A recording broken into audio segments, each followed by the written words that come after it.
Hi there, Tricia Morris here at Club Scrap. This is the Gossamer Card Kit Workshop. We're featuring this in December of 2022. I am so excited for you to learn how to make these cards. We're gonna have a great time together. I've got my instructions printed out here. They're very helpful, but I think the most helpful thing, honestly, is tuning into the video. So I'm really glad you're here. And here is my card kit. I'm gonna go ahead and set aside all the ribbons and embellishments and envelopes for now. And I'll get my accordion pocket file ready to go. This keeps us organized for card set A, B, and C pieces. I usually use D for other non-designated pieces that will trim. Any potential scrap that could be rescued will go in pocket D. So I'll put the lip of this under my trimmer base. And as is our custom, we will sort the papers into the order that will trim them. I usually like to hold them off my work surface so I can see them from the top, and then we'll stack on our trimmer base. So the first sheet I want you to find is just called Plum. Now there are two shades of plum in this. There's a plum and a plum metallic. So make sure you just grab the regular plum and then one sheet of plum metallic. Now with this paper, it is white on the back side. So I'm gonna put this metallic side down. Then I want you to find a sheet of white and make sure that it is white on both sides of the paper. So white and white. And then finally a black metallic. Now the black is metallic on both sides, so that one you don't have to worry about. Next we'll find another sheet of the plain white, and again confirm it's white on both. Then another plum metallic, metallic side facing down. Then you're looking for a black. Now this one is a matte black, it's not metallic. And then finally a black metallic. Next up we'll find the other piece of plum, the other piece of black, and two of the prints. So this is the print, it's got those fireflies all over it. It's really, really sweet. And let's see, now for the Cutaparts, let's go with this one that has chase a few and they will light up the darkness. That's one of the card prints there. And then finally our last Cutapart, there are some who bring a light. So those will be face down, and then just flip the entire organized stack over so that we end up back on the plum side of things. And I'm going to take this piece of plum paper and check our grain direction as we do, because this piece will have to be folded eventually, and I want to fold with the grain. So hold by the edge, check for bendiness, hold by the other edge. This seems very stiff. So I want this paper to go into the trimmer bending easily from top to bottom. And that is the case with that. Now, because we can, at the same time, I'm going to check the grain direction for the plum metallic. That's really easy to tell. This is very flexible, and it flexes easy top to bottom. So I'll take those both at the same time, place them in my trimmer, and our first cut will be at 11 3/4. I want you to make sure you're looking at inches and not centimeters, that your paper is level and flush at the top, and that we find that 11 3/4. Once you find it, especially because we're working with two sheets of paper here, make sure that you're pushing on this clear bar. And then slide down to 6 1/4. Again, stabilize on that clear bar. Then we'll rotate, and this piece will be trimmed at 9. Now this pair of 6 1/4 by 9s needs to be set aside. We're going to score them, and then we'll put them in the appropriate folder. Next, I'll take this little strip that fell off the end. We're going to trim this one at 4 1/4. And we'll put this in pocket A. And then these pieces go in D because I didn't designate anything for them. Next, take this remaining larger piece, trim at 8 1/2. 8 1/2. This will become a card base, so I'll set them aside to be scored. And this piece here, pocket C. Of course, this long, tiny strip, we can put that in D, and maybe we might find a place to use it. Now, we'll repeat that whole process with white, checking to make sure grain is dipping top to bottom, and black metallic dipping easily top to bottom. Again, that first cut will be at 11 3/4. And 6 1/4. Again, a reminder, making sure your paper is flush at the top. You're pushing down here. Rotate and trim at 9. Set the large piece aside to be scored. Trim the small piece you created at 4 1/4. This goes in pocket A and D. The larger piece that remains, let's trim at 8 1/2. These two pieces become card bases, so we'll set them aside to be scored. And then this larger panel here, C, and the little strips in D. Now, if you don't have the organizer, it's okay. Just make sure you're maintaining those same 4 piles, but just using a larger amount of horizontal space. Now we're gonna explore a new formula. So we did that one 4 sheets. Now we're gonna do this one with 4 sheets. Take the white, make sure it dips easy, top to bottom. Plum metallic, dipping easy, top to bottom. So same direction for the grain here. And the same first cut, 11 3/4. And then 7 this time, 7. Rotate and trim at 10. This becomes card base, so set it aside with the others. And we'll take this strip. We have some weird numbers to give you, and I apologize, but for one of the cards we're making, and I'll show you, for this card, in order to make it color block nicely, we need to trim at sort of a weird measurement. So just bear with me. I'll walk you through it. The first cut is at 6 3/8. So I find 6, then go left to 6 1/4. 6 3/8 is halfway between 6 1/4 and 6 1/2. Okay, so there's that little line right there. And then we're going to trim at 4 3/8. So there's 4 1/4, there's 4 1/2.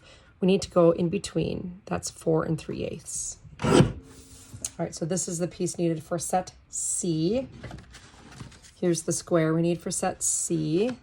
And I regret to inform you, we did create some scraps. Put those aside, and now we're going to take this next strip again. I'm going to have just some couple strange numbers for you, not too bad though. Our first cut's at 10 1/4.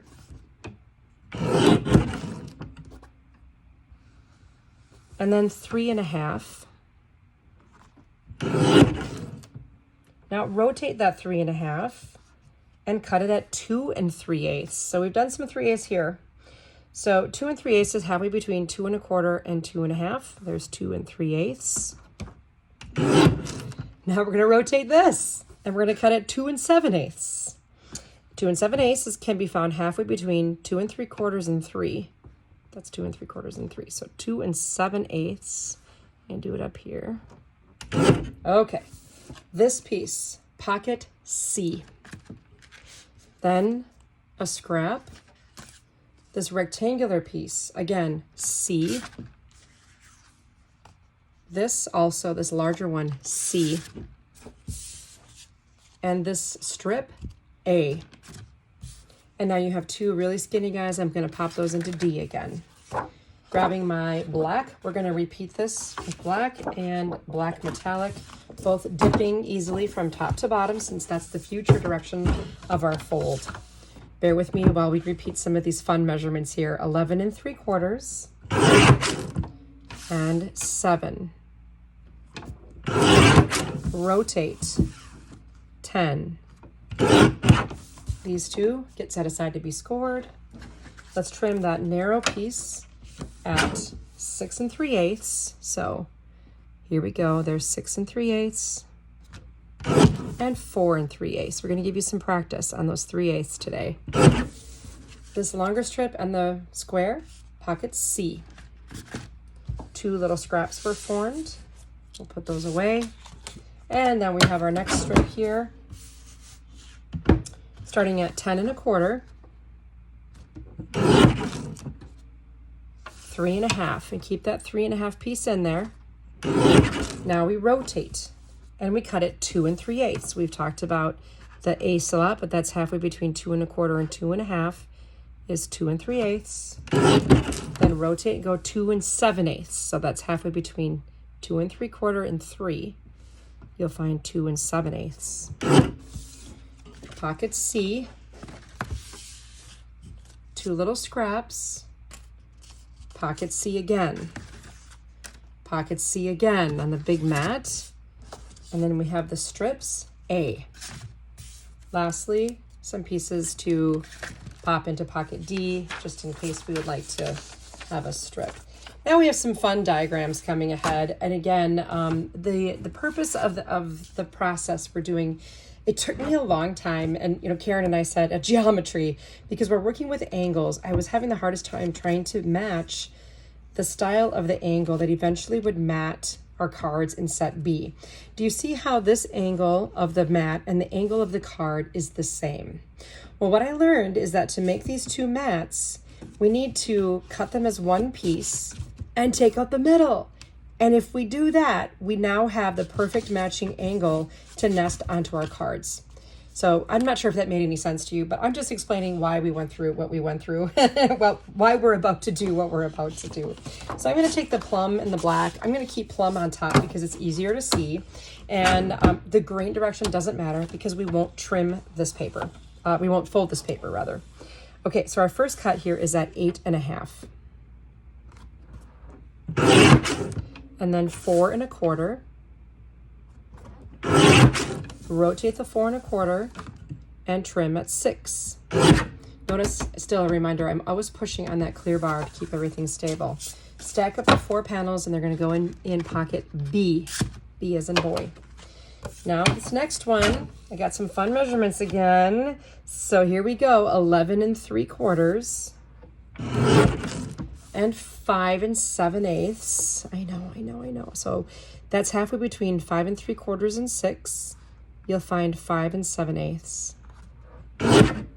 Next, I'll take this piece, I'll take my grid ruler, and I'm going to mark it 3 inches from the bottom left corner. So my ruler's at 3, so I'll mark this at the 0 here.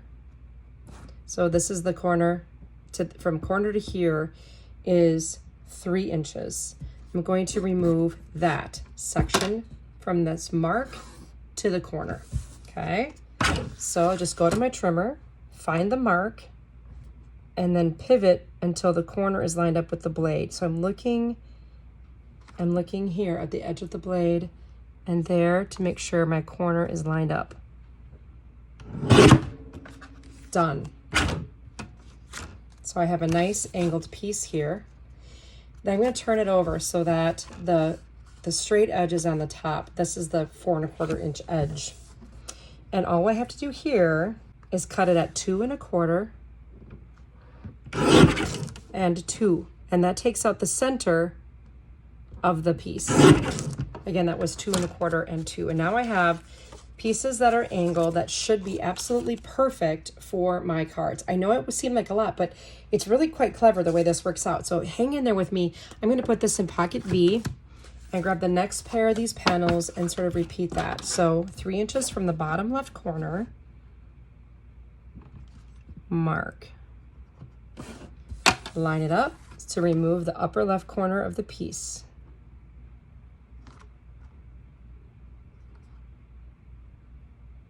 Pivot until you see it, slice. This is a scrap, and then we're going to take the pear, tip it over upside down so that we can trim at 2 1/4 and 2. Again, more angled pieces that will perfectly nest onto our card base. Those go in pocket B, and we had a few odd looking little scraps that were trimmed out of the middle of that panel.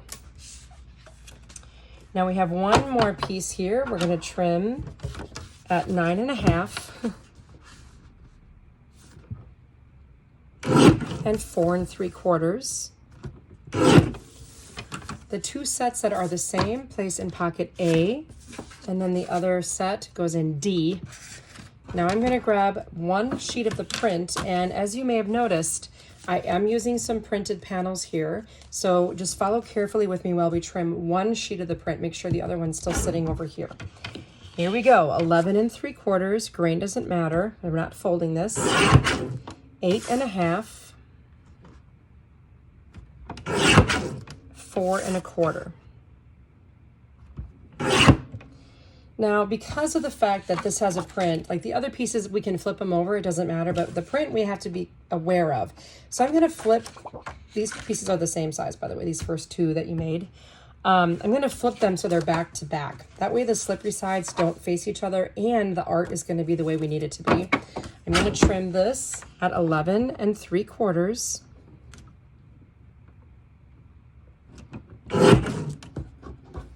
And 5 7/8. Again, that's halfway between 5 3/4 and 6. You got 5 7/8. Okay, so now I'm going to find my 3-inch mark again, and we get to repeat all of this. And because I'm working back to back, I'm going to be fine. Okay, so 3 inches from the bottom edge and mark. Hopefully you can see that mark, okay? And remove again the upper left corner. Here's my scrap. Turn it upside down so that the 4 1/4 inch is facing up. We'll trim at 2 1/4 and 2.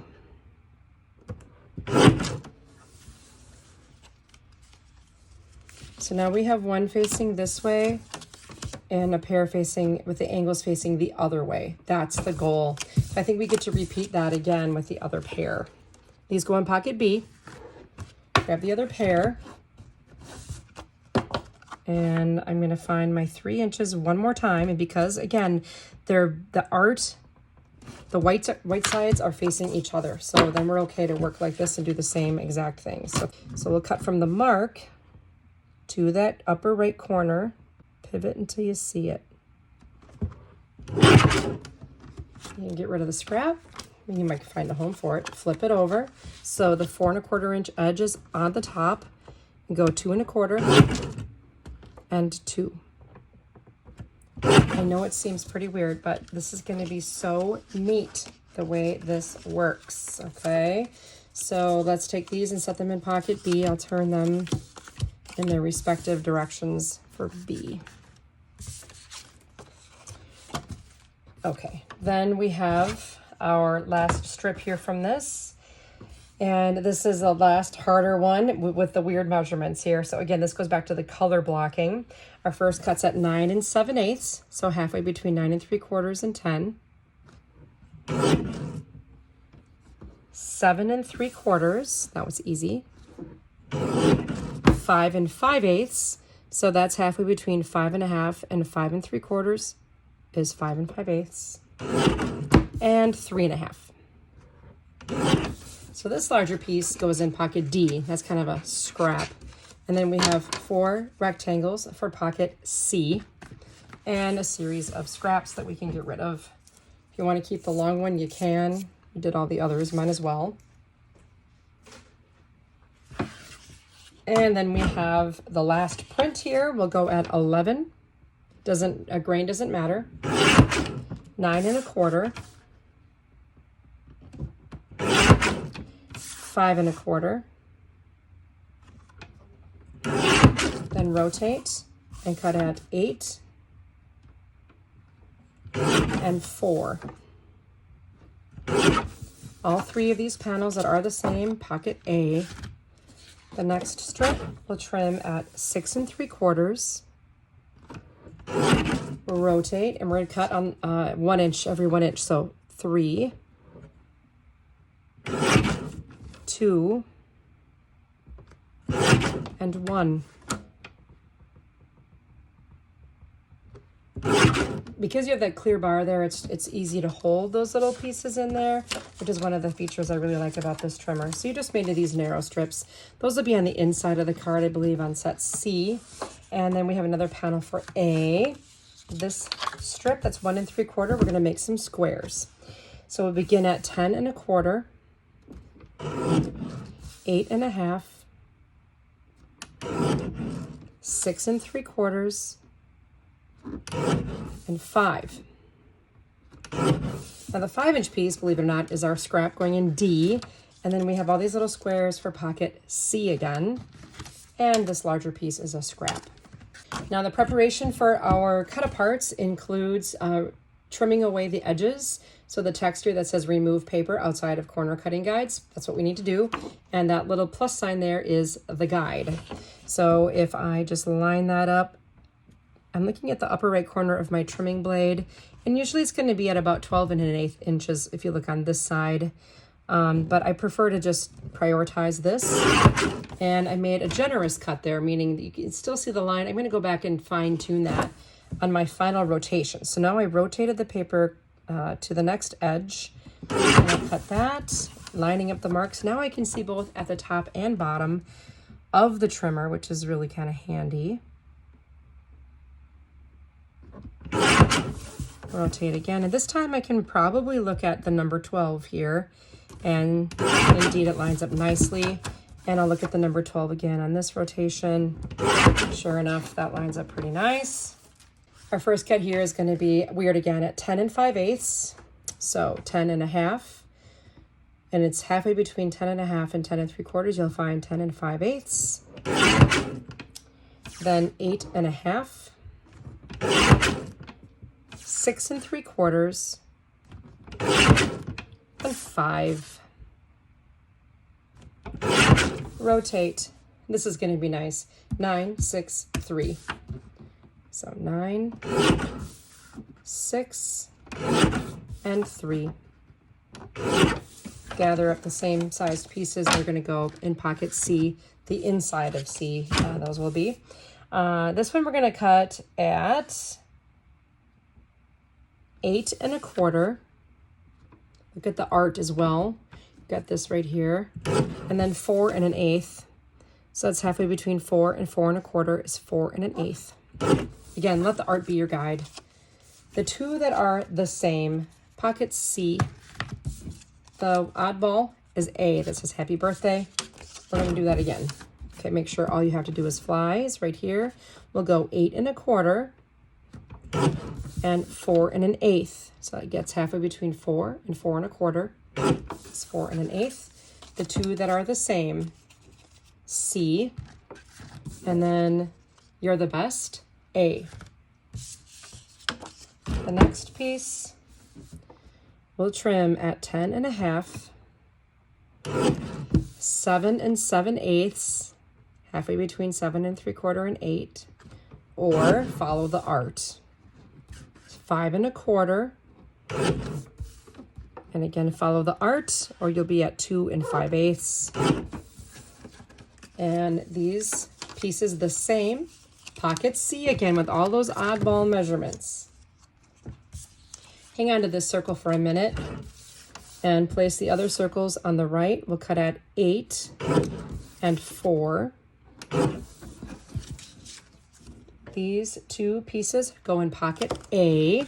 And if you happen to have a 1-inch circle punch, it will line up nicely with these dragonflies here. If you don't have one, you can either skip this step or use this scissors with a guideline here. There is a guide for you to trim with scissors, and it can be done. A tip is that if you use scissors, simply edge the paper with something to smooth out any imperfections. And these are all used in set B. Okay, one more sheet to cut apart. So I will begin by removing the outer perimeter according to those guide marks. And again, cutting generously the first time, and then plan to fine tune that on your final rotation. To begin trimming this piece, we will position it so that the text in the upper left-hand corner reads, "There are some who bring a light."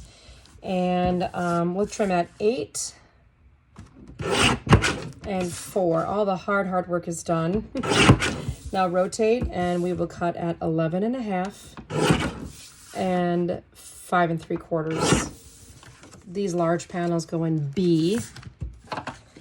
Same thing for the next one, 11 1/2, 5 3/4, pocket B. And here we go. There were some scraps there. You can put these in pocket D if you wish. I don't even think I used them. Okay, 11, 8 1/4, 5 1/2, 2 3/4. All of these pieces the same, pocket A and D. That was the final-ish cut. We have one more cut to make, but we're going to do some scoring first. I have my score pal, and I just wanted to mention that I normally do not use the plastic bone folder that came in it. I tend to wear them out because I do an awful lot of scoring. I have a stylus I like to use. I sell them in a set of 3, and then one of them doesn't have an end on the bottom. This is the one that has the largest ball, and that's what I like to use with my score pal. Just, wanted to mention that. Okie dokie, let's take the pieces that are the largest from your pile of set-aside pieces. This should be 10 on the long side, 7 on the short side, and I'm going to score it at 5. And that's a pretty heavy-duty piece of paper, so be aware of that. Score at 5 again. It'll be black. And then just make sure you're using the largest pieces. Now, this is slightly thinner, so that's going to equate to a little less pressure on the score line. You don't want to break the paper. And 5 again on the final white. So these were all your 7x10s, and they're going to go in pocket C. Now we have the smallest of the pieces. There should be a total of 4. I'm going to set those aside now and score them just in half at 4 1/4. Now we did pay attention to the grain direction when we trimmed the paper, so we don't necessarily need to score these, but I like to because it just gives it just that really super professional, clean look. And these will go in pocket A. This next size is 9x6 1/4. We're going to score them in half at 4 1/2, and then flip the paper from the bottom to the top and score at 2 1/4. Okay, so score in half at 4 1/2, flip bottom to top, 2 1/4. Now this side, again, we want the metallic side facing up. So 4 1/2, flip bottom to top, 2 1/4. The last one, 4 1/2, flip bottom to top, 2 1/4. I'm going to set aside my score pal and grab my trimmer one more time. This time we have to measure up from the bottom 3 1/8. So I will bring my 0 center of the ruler here so you can maybe see it. That's 0. So 1, 2, 3 plus 1 cube is 1/8. So I'll mark that. That's 3 1/8. Then I can stack. Notice that I made that mark on the side closest to this raised score line here. And I'm going to remove this upper corner, so this part goes away, by trimming at an angle from that corner up to that center score line. So once again, like I did before with those panels, I will trim from the mark to the score and pivot until both pieces are lined up nicely. And now I've removed that upper left corner of my card. Again, here's that. I went right through that score line. That's what I wanted. Now we have black and white. So I'm going to go on the white side so I can see and measure and mark up again 3 1/8. So there's my 0. 1, 2, 3 1/8. It's right there. I'm going to remove the upper left corner. And again, that corresponds to the location of that second score, or that score line. I'm going to cut through that score line, the first one, and up to the second one, which is in the middle, and take out this piece. There we go. All 4 of these card panels go in pocket B, and I'm telling you, the hard work is now complete. Get rid of your trimmer. Now set A is a nice, easy single fold card. So I'm going to get all my card bases out and everything else out of that pocket. And we'll begin by simply folding the card bases in half. Look for the raised line of the raised bump of the score. And the bump of the score goes on the inside of each fold. So there's my bump, I can feel it. That gets buried inside. And so the way I try to help people remember is just think of bury the bump. Bury the bump. And our final card.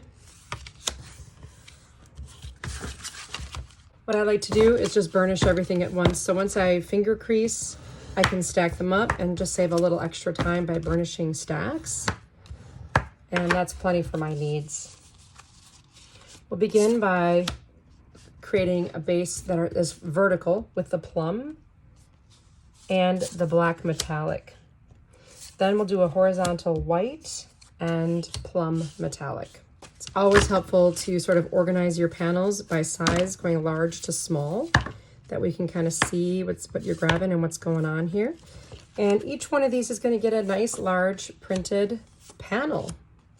I might put a little darker one here, a lighter tone here, just so you can see the contrast a little better. Our next size panel, we're going to go black here and here, and then plum on these other two.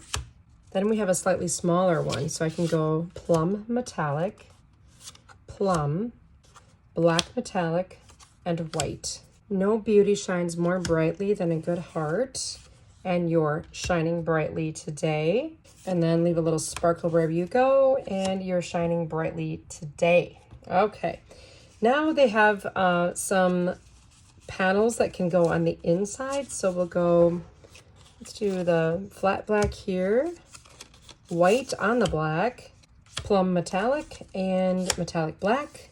And finally, our inner sentiments. You're the best goes with this one. Happy birthday. There's one that's narrower. Let's take the narrow one. And then 2 happy birthdays, one for each of those horizontal cards. It's helpful to take an envelope that is designed to fit the card. So these are the A2s, and this would be card 4 essentially, because I'm looking at the instructions to go even the order that's in the instruction. This is card 3. Again, I'm taking an A2 envelope, just slide it in there. Card 2, slide that in there. And now these are ready to go based on the visual template you're about to create. And here is card 1. This is like amazingly and wonderfully simple.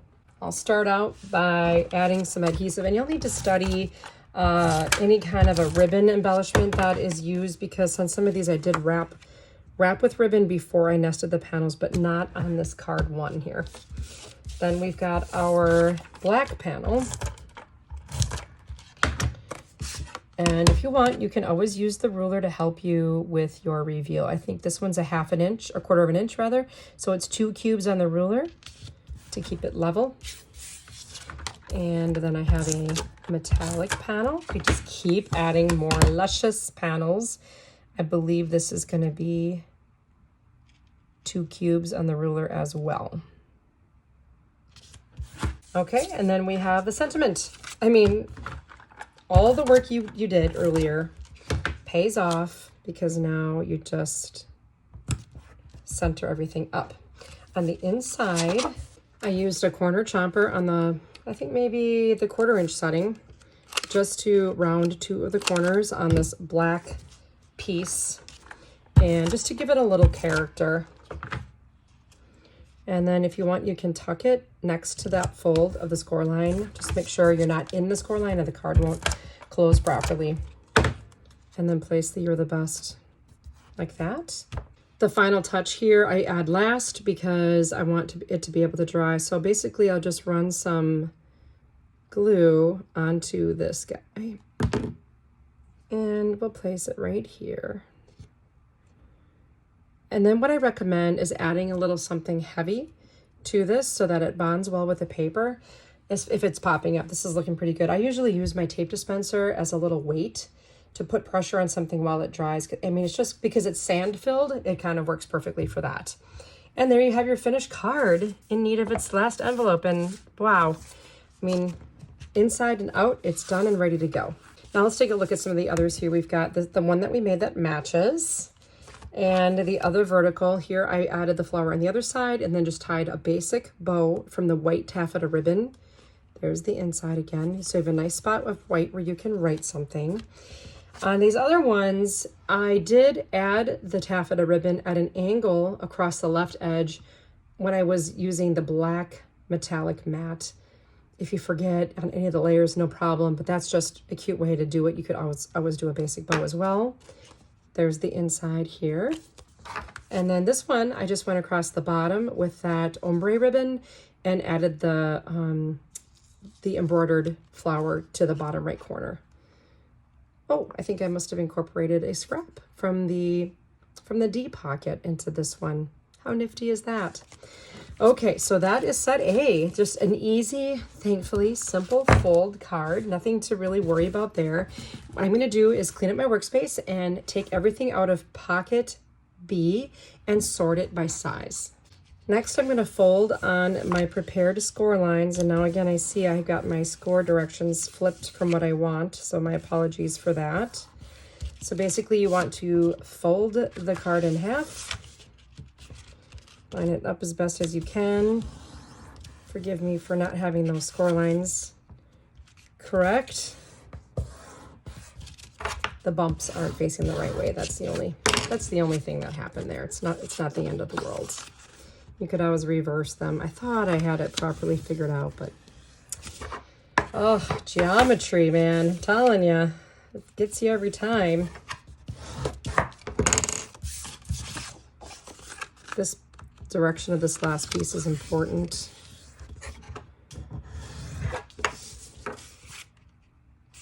Because I want that metallic in the front. We'll start with plum and then metallic black and plum metallic and white. Now the real fun part begins, is trying to figure out what goes where as far as those angled panels. But then this part's pretty easy. I'll go with a black matte here, and then there are some who bring a light. Next one, we'll get the plum matte with the matching. There are some who bring a light. So those are two beautiful sympathy cards. We'll do black on the plum metallic with the fact that my entire body cracks like a glow stick whenever I move and yet refuses to glow is very disappointing.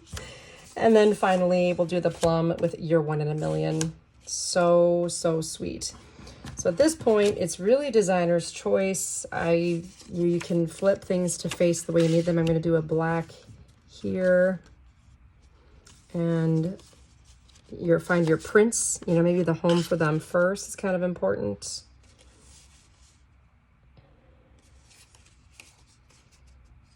Here I can do a print on the back side of this one. I'm just looking at the answer key here. I can do a print on this one and a print on the white. Oh, on the outside. Yes, yes. And then a plum here on this side and this side. I can do a black on the inside of this one and flip it the way I want. Do you see what I mean about the directionals? I mean, it's kind of interesting. A plum or a print right here on the front. I can go plum, plum, and print. And then I'll go print on the inside of this. Black on the inside of this one. Print works on this. And black works on that. I'm going to move print over here and put black over here just because of the contrast that I gain. They're kind of popping up all over the place. Each one gets a little dragonfly. So I'll grab the fourth card and I'm going to load it into an envelope to match the third card with a little round dragonfly punch. The second card goes in, and the first card we are going to make together. Again, as I mentioned, the hard part is already over, so all it is just a matter of adhering and adding a ribbon. It's that simple. So first of all, I will nest this onto the black. Then we have this beautiful wide ribbon. I'm going to measure and cut at an angle. I'll grab 2 pieces of cellophane tape. You could use washi tape for this as well. Flip it over. So we're basically just wrapping the corner. And then I will add adhesive to the panel and place it on the inside of the card.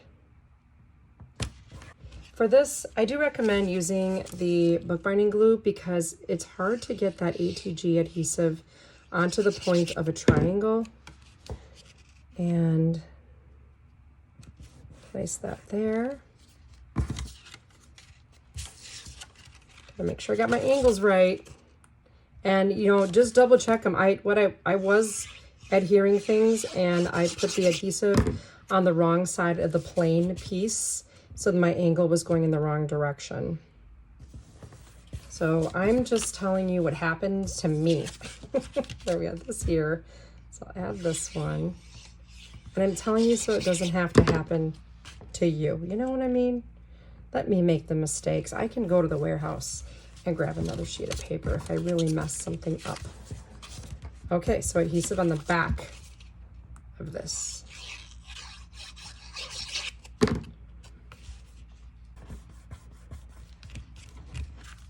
Isn't that just the sweetest card ever? Let's get some foam adhesive circles going here. And take one and slice it in half and get my little punched dragonfly ready. I also need a pair of wings. Let's study how we want these wings to look. So I want them to come out of the side of the circle. So I'll just put them down and grab a little piece of tape. Hope that it's not too big. I think I'm going to take off a corner here. There. Now my wings are secure coming off the right edge of the circle. At this point, I will take some halves of my foam adhesive circles, peel off the backing, and then decide where you want those sweet little wings to be peeking out. Oh, this card, it's so nice, isn't it? I just love it. I love what it says. I love how it looks. You can write on the back of it. It's just perfect. So yes, all the cards that go with this kit with set B are the same assembly, which I like because once you get it done, why not make 4, right? So you got the funny one, you've got a really nice thank you one, and you have 2 sympathy cards that are very, very precious. So I think you're gonna enjoy these. I hope that it all made sense to you. I really, it was a mind bender, to be honest, to figure it out. But once I did, I was so excited I couldn't wait to share it with you. I'm going to clean up a little bit and then we'll get ready for set C. Best thing you can do with set C is start by folding everything on the bump of the score line. Again, we'll get back to our following our rules after I led us down the wrong path there earlier.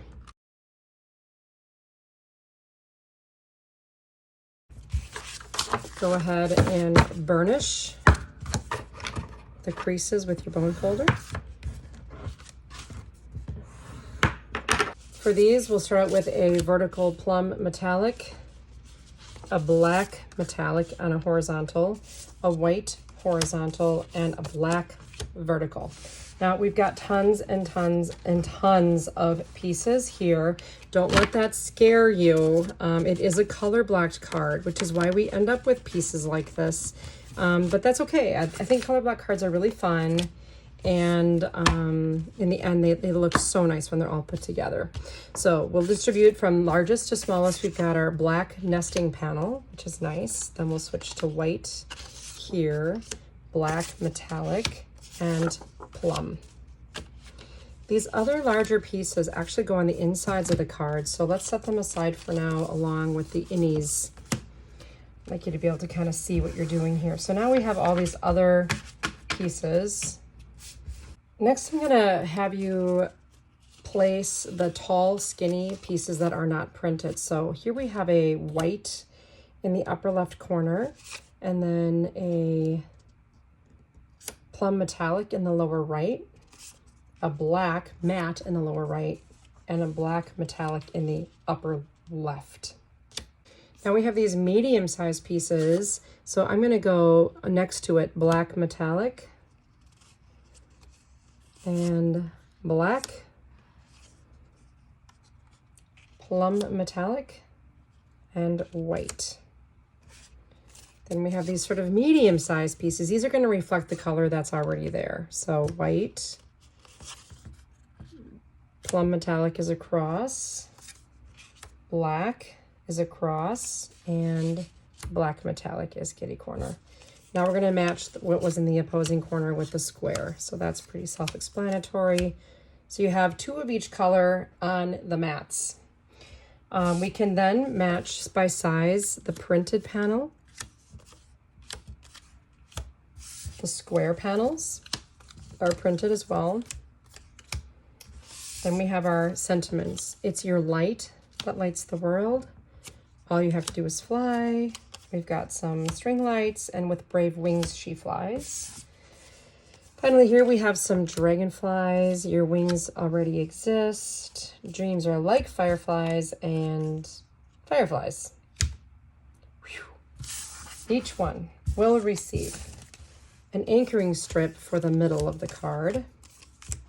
For the inside, we'll do a black metallic and celebrating you today. I like that sentiment. Then we'll do a plum with wishing you the best.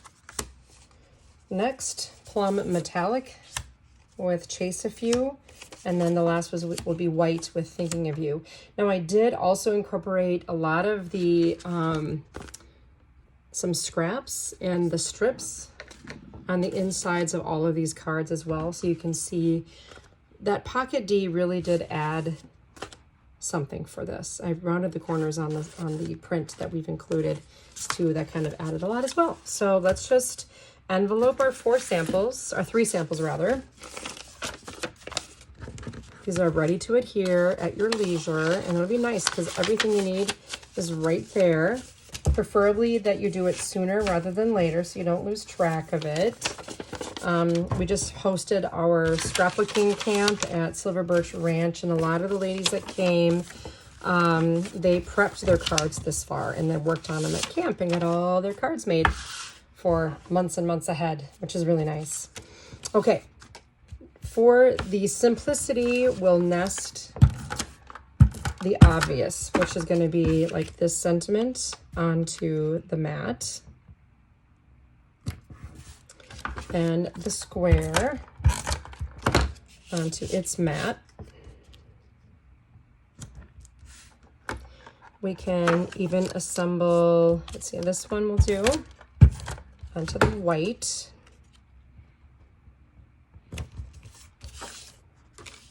And this last print onto the black metallic.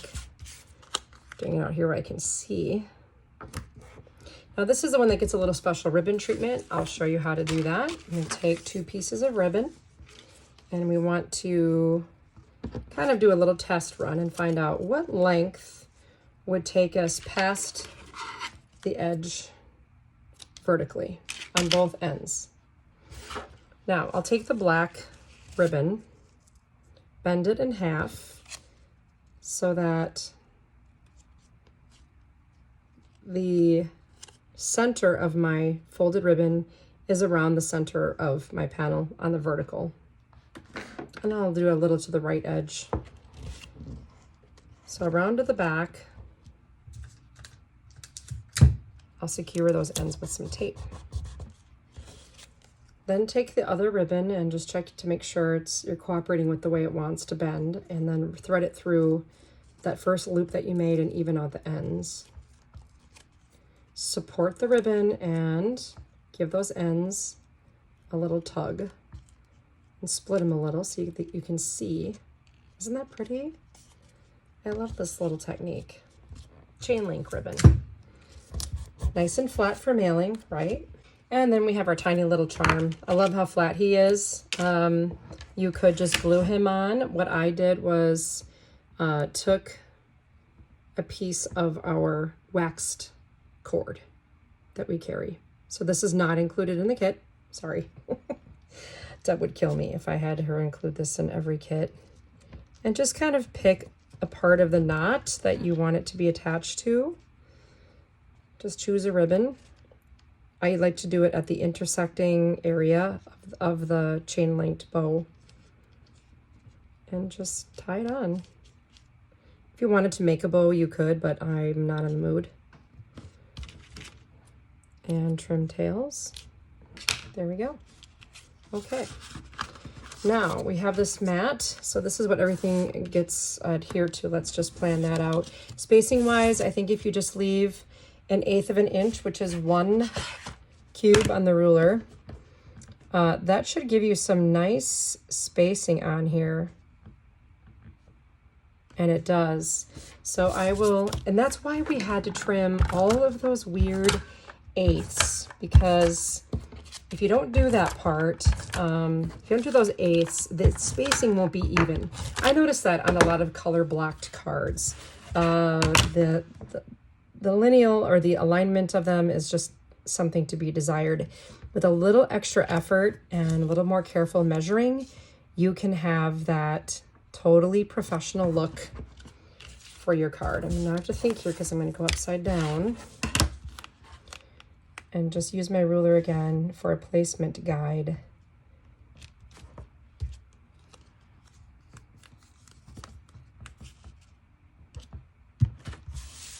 Oh, that looks so nice. Okay, so then I will just simply nest this here, and I'll go to the inside, grab my corner punch, and you can just decide how you want this to be finished out. Maybe I'll have this on my panel, kind of sandwich there, and add my panel, and then add my sentiment. Do it like that, because that's sweet. Yay, there's your card. This is the original. Let's see what we did in here. Nice. Wishing you the best. With brave wings she flies, thinking of you. How nice is that? And then finally this last one. Whew, that was really cool. I mean, I think these cards are so beautiful. I hope you agree. I hope you love this Gossamer collection. And if you liked it, we've got pages for you as well. And I'm sure you can make projects with this too. The sky's the limit for you. And I hope you love it. Appreciate you joining me, and if you haven't already, make sure that you subscribe to our YouTube channel by hitting that little subscribe button so you don't miss out on future collections and workshops and products. So we'll see you soon next time in class. Let's get together again next year and make some cards together. I'll see you then.